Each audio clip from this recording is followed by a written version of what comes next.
Сәлеметсіңдер ме оқушылар? Үй жағдайындағы дене шынықтыру сабағы. Бүгінгі сабақтың тақырыбы акробатикалық жаттығулар. Акробатика сөзі грек сөзінен аударғанда аяқтың ұшымен жүру, жоғары өрмелеу деген мағынаны білдіреді. Бүгінгі видео сабағымызды 6 сынып оқушыларына арнаймын.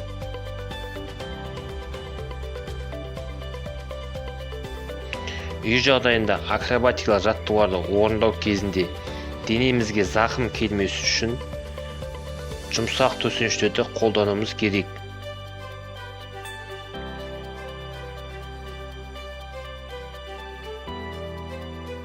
Оқушылар, есте сақтаңдар, қарапайым дене жаттығуларын орындау арқылы денені қыздырып алмай, бірден акробатикалық жаттығуларды орындауға болмайды.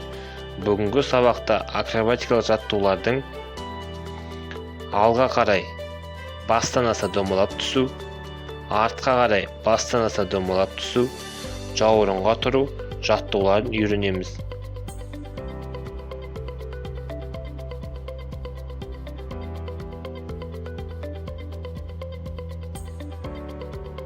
Алға қарай бастан аса домалап түсу.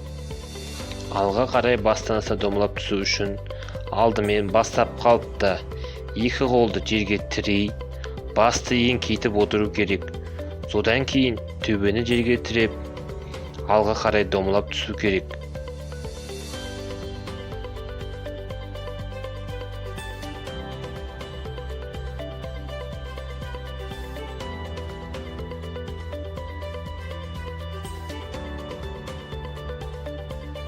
Артқа қарай бастан аса домалап түсу.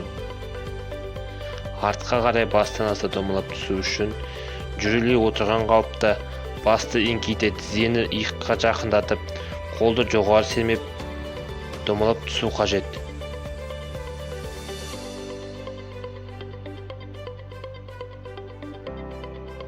Жауырынға тұру.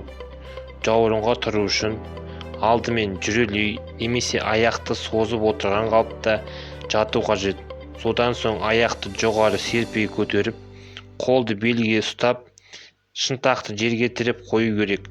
Жауырынға тұрған кезде аяқты бүгіп немесе созып ұстайды. Қайтадан бастап қалыпқа келіп, одан тік тұрып кету үшін жауырынға тұру жаттығуларын керісінше қарай орындайды. Акробатиканы жүйелі түрде айналысу әдемі жүруді қалыптастырады. Әсем, сымбатты болып өсуге көмектеседі. Ең бастысы акробатикалық жаттығуларды үйренгенде оның оңай элементтерінен бастап қиынына қарай біртіндеп көшу қажет. Сонда бұлшықеттер өсіп, бара жатқан жүктемелерге біртіндеп үйреніп, иілгіштік серпінді болады. Балалар, бүгінгі сабағым ұнады ма? Егер ұнаған болса, үй жағдайында кері байланысқа шығуларыңа болады. Сау болыңдар, оқушылар.